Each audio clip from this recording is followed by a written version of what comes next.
Queridos irmãos e amigos da Primeira Igreja Batista em Dourados, é tempo de pensarmos sobre o Salmo de número 36. Eu quero chamar a sua atenção inicialmente para o verso 9.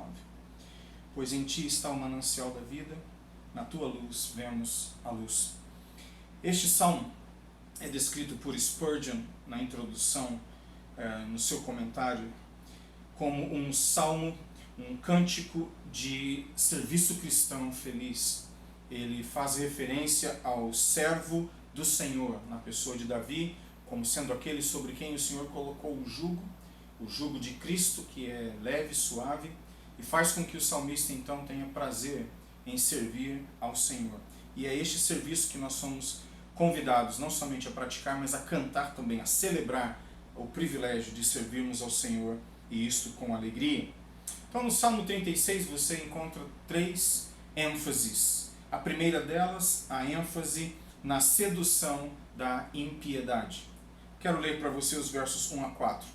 A transgressão fala ao ímpio no íntimo do seu coração, não há temor de Deus perante os seus olhos, porque em seus próprios olhos se lisonjeia, cuidando que a sua iniquidade não será descoberta e detestada.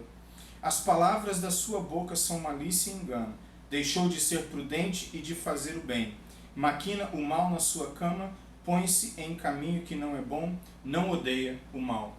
Então aqui eu observo 11 características de uma pessoa que foi seduzida pela impiedade e caminha neste sentido. Em primeiro lugar, é uma pessoa manipulável. 2, uma pessoa impressionável, arrogante, dissimulado, malicioso, enganoso, imprudente, mau, maquiavélico, incerto e iníquo. Aqui, iníquo sendo a pessoa que não somente pratica o que é mal, mas ama praticar a iniquidade. Veja só o verso 4, a parte final dele. Não odeia o mal. É uma pessoa que se sente bem, que ama praticar aquilo que é ruim. O que eu acredito seja interessante nesta passagem de 1 a 4 é o fato de que ele não deseja, o ímpio não deseja que a sua iniquidade seja descoberta e detestada. Veja só o verso 2. Porque em seus próprios olhos se lisonjeia, cuidando que a sua iniquidade não será descoberta ou detestada. A pergunta que eu faço é esta: se é uma coisa que você e eu tanto amamos, tanto desejamos praticar, por que deveríamos passar pelo constrangimento de que esta coisa amada e praticada seja descoberta e detestada? Mas assim é o ímpio. Ele ama a impiedade, ele foi por ela seduzido, e na prática da mesma ele se sente uma pessoa insegura, no sentido de tomara que não descubram, e em descobrindo, tomara que não detestem. Mas esta é a vida do ímpio, neste dilema existencial. E aí as 11 características que mencionei. No verso 8 ao verso 12, você tem o oposto, que é a vida do justo. Então vamos ao verso 8 a 12. Eles se fartarão da gordura da tua casa, e os farás beber da corrente das tuas delícias. Pois em ti está o manancial da vida, na tua luz vemos a luz. Continua a tua benignidade aos que te conhecem, e a tua justiça aos retos de coração. Não venha sobre mim o pé da soberba, e não me mova a mão dos ímpios. Ali caídos estão os que praticam a iniquidade, ou que praticavam a iniquidade, estão derrubados e não se podem levantar.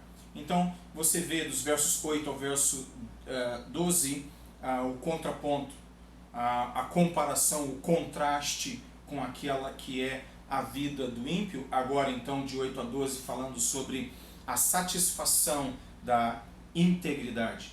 E esta vida íntegra que o Senhor Deus gerou na vida do salmista e gera na vida dos seus filhos e filhas, esta ação divina promove 6 coisas que agora eu quero mostrar e mencionar para você. Primeiro, provisão. Segundo, contentamento. Terceiro, iluminação. Quarto, recompensa. 5, firmeza. E 6, honra. O Salmo termina dizendo que os ímpios eles caem, ficam prostrados, jamais se levantam. Isso é uma humilhação. O contraponto é óbvio que o íntegro de alma, aquele que é reto, aquele que é justo, que foi justificado pela fé, esta pessoa ela pode até tropeçar e cair, mas de todas as suas quedas o Senhor o levanta. Então não é um estágio final para aquele que teme, mas é um estágio final para o ímpio. Bom, então a diferença ou o fator diferencial entre os versos 1 ao verso 4, que descrevem a vida do ímpio, dos versos 8 ao verso 12, que descrevem a vida do homem ou da mulher íntegra diante do Senhor Deus, justificados pela fé, o fator diferencial encontra-se nos versos 5 ao verso 7. E a palavra de Deus diz: a tua benignidade, Senhor, chega até os céus, a tua fidelidade até as nuvens, a tua justiça é como os montes de Deus, os teus juízos são como o abismo profundo. Tu, Senhor, preservas os homens e os animais. Quão preciosa é, ó Deus, a tua benignidade.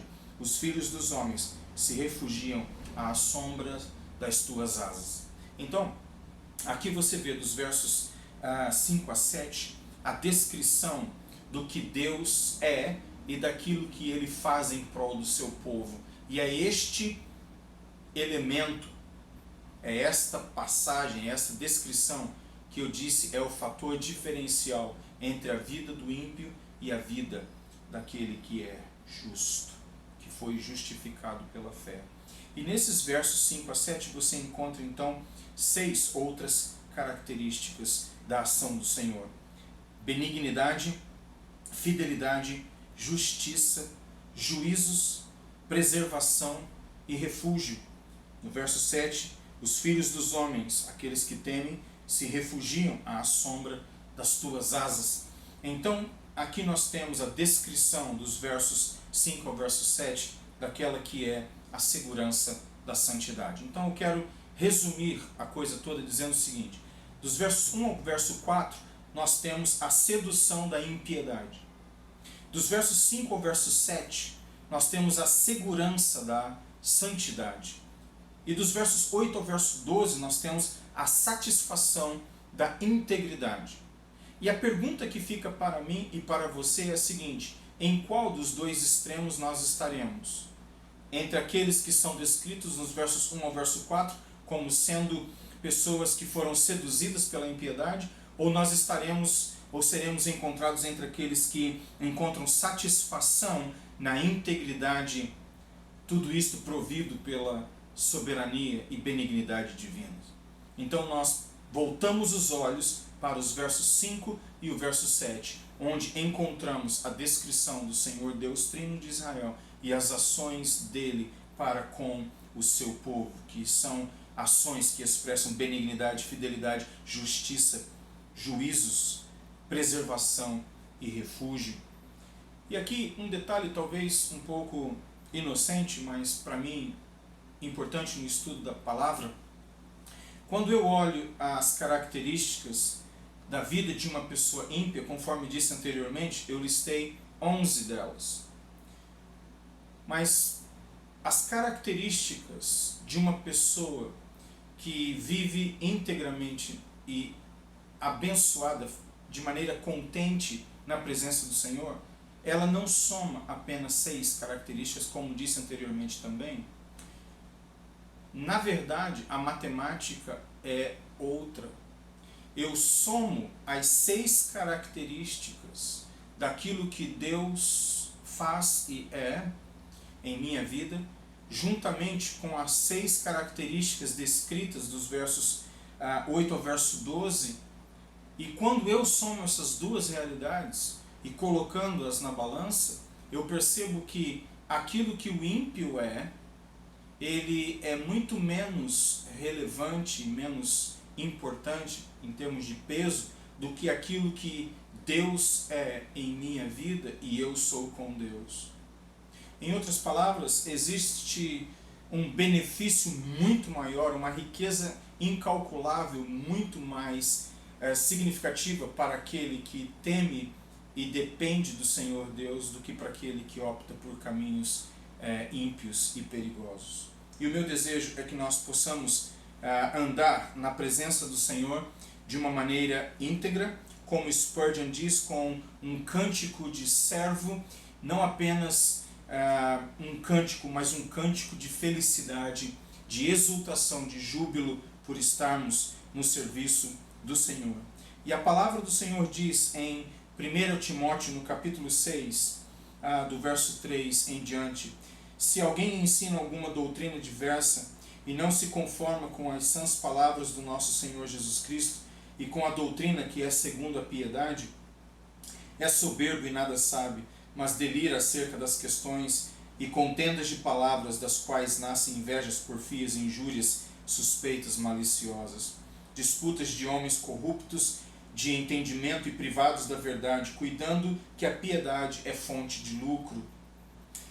E de fato é grande fonte de lucro a piedade, com contentamento, porque nada trouxemos para este mundo e nada podemos daqui levar. Tendo, porém, alimento e vestuário, estaremos com isto contentes. Mas os que querem tornar-se ricos caem em tentação e em laço e em muitas concupiscências loucas e nocivas, as quais submergem os homens na ruína e na perdição. Porque o amor do dinheiro é a raiz de todos os males, e nessa cobiça alguns se desviaram da fé e se traspassaram a si mesmos com muitas dores. Então, a vida ímpia, ela é uma vida inicialmente prazerosa, mas ela termina de maneira catastrófica, drástica.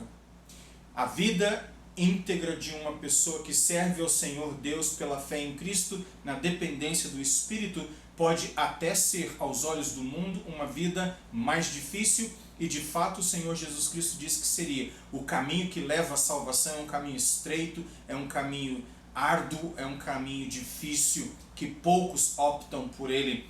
Mas pela graça de Deus nós fomos trazidos até os portões deste caminho, e pela graça nós continuaremos caminhando de acordo com a soberana vontade do Senhor até o fim, não fazendo desta caminhada um peso para nós, muito pelo contrário, será um prazer experimentarmos aquilo que o salmista descreve de maneira tão gloriosa, e assim é de encorajamento para nós.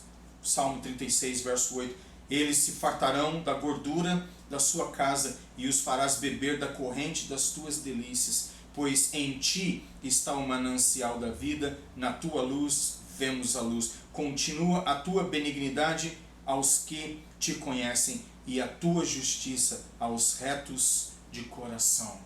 E que nesta convicção nós permaneçamos neste dia. Que Deus te abençoe e até a próxima.